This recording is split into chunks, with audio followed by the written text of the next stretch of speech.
Hello बच्चा party, कैसे हो आप लोग। आई होप आप लोग अच्छे होंगे। जैसे कि आप लोग जानते हैं, फ्रांस की क्रांति का मैंने पार्ट 1 कराया है, तो पार्ट 2 आज कराऊंगी। पार्ट 2 कराने से पहले मैं आपको थोड़ा सा रिमाइंड करा देती हूँ कि मैंने आपको क्या कराया था पार्ट 1 में। जो फ्रांस का क्रांति था वो 1789 ईस्वी में स्टार्ट हुआ था। और फ्रांस का जो राजा था वो लुईस 16वां था, वो जो 1774 ईस्वी में बना हुआ था।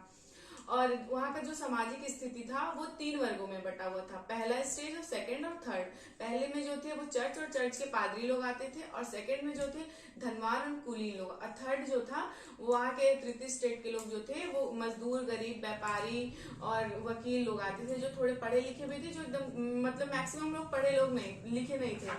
और लुइस जो था वो सबसे ज्यादा मतलब कि जुर्म करता था थर्ड स्टेज के वालों के लोग ऊपर, क्योंकि उनसे टैक्स लेता था और उन्हें परेशान। फ्रांस की जनता का जितना भी खर्चा आता था वो थर्ड स्टेज के लोग देते थे। तो इसी प्रकार मैं आपको आगे का पढ़ाती हूँ बच्चों। चलो स्टार्ट करते हैं। तो बच्चों ये होता है कि ये क्रांति स्टार्ट कौन करता है, कौन से वर्ग के लोग। एक वर्ग होता है उभरता मध्यम वर्ग। जो मिडिल क्लास के लोग होते हैं वो सेकंड और थर्ड के बीच में होते हैं, जो मतलब गरीब रहते हैं, उसके बाद वो पढ़ते लिखते हैं या फिर सामान बेचते हैं या फिर कुछ भी करते हैं, फिर धीरे धीरे वो पैसा इकट्ठा करते हैं, फिर जाके वो मिडिल क्लास बनाते हैं। तो ये जो होते हैं ये मिडिल क्लास बनते हैं। फिर इन्होंने ही मतलब थोड़े पढ़े लिखे, ये जागरूक हो गए, और वो क्योंकि ये गरीबी से उठ के ऊपर गए थे, तो ये हेल्प करना चाहते थे एकदम थर्ड क्लास के लोगों की, और आगे बढ़ना चाहते। वो चाहते थे कि समानता का अधिकार हो पूरे फ्रांस में। फिर ये लोग पहले और पैसा इकट्ठा किए, आर्थिक स्थिति में अपने सुधार किए धीरे धीरे। और फिर ये सबके मन में मतलब बताने लगे कि ये गलत है, हम लोग टैक्स क्यों दें। फिर धीरे धीरे किसान मजदूर लोगों ने थोड़ा आंदोलन भी शुरू किया, लेकिन इस आंदोलन का कोई मतलब परिणाम नहीं हुआ, क्योंकि लुइस सुनता ही नहीं था अपने आगे, क्योंकि वो वहां का तानाशाह था, निरंकुशवाद था, क्योंकि उसके ऊपर कोई भी अंकुश लगा नहीं सकता, वो जो चाहता था वही करता था। धीरे धीरे ये लोग थोड़े पढ़े लिखे और आगे बढ़ते गए। मिडिल क्लास वाले जो थे ये जो पढ़े थे और मतलब कि थर्ड क्लास वाले लोगों को आगे धीरे धीरे बढ़ाने लगे। उसी समय दो बड़े विद्वान आए, जॉन लॉक और रूसो। जॉन लॉक और रूसो ने एक मतलब समाज की कल्पना की कि समानता का अधिकार हो पूरे फ्रांस में, मतलब कि एक जैसा हो, सबको एक प्रकार का अधिकार हो।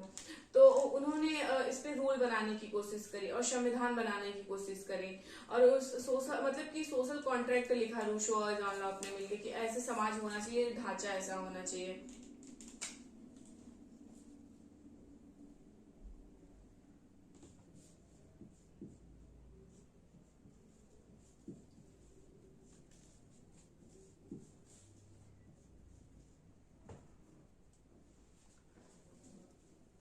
इसी बीच लोग इसी बीच लोगों में अफवाह फैलने लगी कि लुई जो है कि वो टैक्स बढ़ाने की कोशिश कर रहा है। यहाँ वैसे ही भूखमरी थी और लोग खाने के लिए पैसे वैसे नहीं थे, बहुत गरीब हो गए थे। उसी में टैक्स बढ़ाने की बात जब हो गई तो लोग एकदम गुस्सा हो गए, वो विरोध करने लगे। फिर लुई एक असेंबली बुलाता है, उसमें फर्स्ट, सेकंड और थर्ड स्टेज के लोगों को बुलाता है। इस असेंबली में जो फर्स्ट स्टेज के लोग थे 300 आए थे, सेकंड के भी 300, थर्ड के वो भी 600 आए थे। लेकिन इस स्टेज में मजदूर और किसान नहीं आए थे, क्योंकि वो सब बहुत ज्यादा गरीब थे उस टाइम। वो नहीं आए थे जो थोड़े मिडिल वर्ग थे, आप पढ़े लिखे थे हल्का फुल्का, या जिनके पास थोड़ा सा पैसा था, वो आए हुए थे। लेकिन सब मिलकर फिर विरोध करने। लुई ने एक वो बनाया, क्या कहते हैं, कमेटी की, टैक्स बढ़ेगा कि नहीं बढ़ेगा, इसको कैसे बढ़ाया जाएगा। तो उसने वोटिंग करवाया। जो मतलब पहले फर्स्ट और सेकंड स्टेट के लोग जो थे वो एक एक वोट देंगे, और थर्ड के स्टेट के भी लोग एक एक वोट देंगे। तो थर्ड स्टेट के लोगों ने कहा कि हम ज्यादा लोग हैं, ये लोग 300 लोग हैं, एक एक वोट देंगे। हम ज्यादा लोग हैं, हम लोग 2 वोट देंगे। लेकिन लुई जो था नहीं माना, और बिना माने उसने क्या किया कि टैक्स लागू कर दिया। फिर लोगों में बहुत ज्यादा भूखमरी वगैरह फिर फैलने लगी, और पाव रोटी की कीमतें बढ़ने लगी, और माताएं जो थी वो बाहर आने लगी अपने बच्चों को बचाने के लिए, बेकरी की दुकान पे अटैक करने लगी कि कैसे अपने बच्चों को तो फिर थर्ड स्टेट के लोग इकट्ठा हो गए। फिर उन्होंने 20 जून 1789 को एक नेशनल असेंबली बनाया। नेशनल असेंबली बनाया, उसने रूल बनाया अपना खुद का कॉन्स्टिट्यूशन, जैसे कि हमारे इंडिया में है। मतलब कोई भी कुछ भी वो बनेगा, किसी भी पोस्ट पे होगा, लेकिन हमारा जो संविधान है उसी को मानेगा, उसी के हिसाब से चलेगा। इस हिसाब से उन्होंने रूल भी बनाया। लेकिन फिर इन लोगों जब विद्रोह करने लगे तो लुइस जो था इन लोगों की बात नहीं माना, और पेरिस से सेना बुलवाया और लोगों को मरवाने लगा। इसी बीच में यह भी अफवाह फैलने लगी कि जो लुई था और ये लुई ही फसल खराब करवा रहा है। लेकिन उस टाइम फसल वो खराब नहीं करवा रहा, ठंड बहुत ज्यादा फ्रांस में पड़ने लगी थी, फसल खराब होने लगी।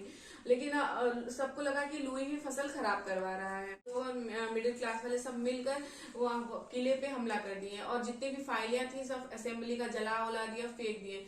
अंत में क्या कहते हैं, जो लुइस था वो हार मानने लगा और ये आंदोलन जो था पूरे पूरे क्या कहते हैं फ्रांस में फैल गया। जब ये पूरे फ्रांस में फैल गया और ये लोग अपने रूल के हिसाब से काम करने लगे, तो लुई जो था वो समझ गया कि अब कुछ नहीं होने वाला है, अब मुझे हार माननी ही पड़ेगी। तो उसने हार मान लिया और क्या कहते हैं पूरे फ्रांस में क्या कहते हैं सबको समानता का अधिकार दे दिया।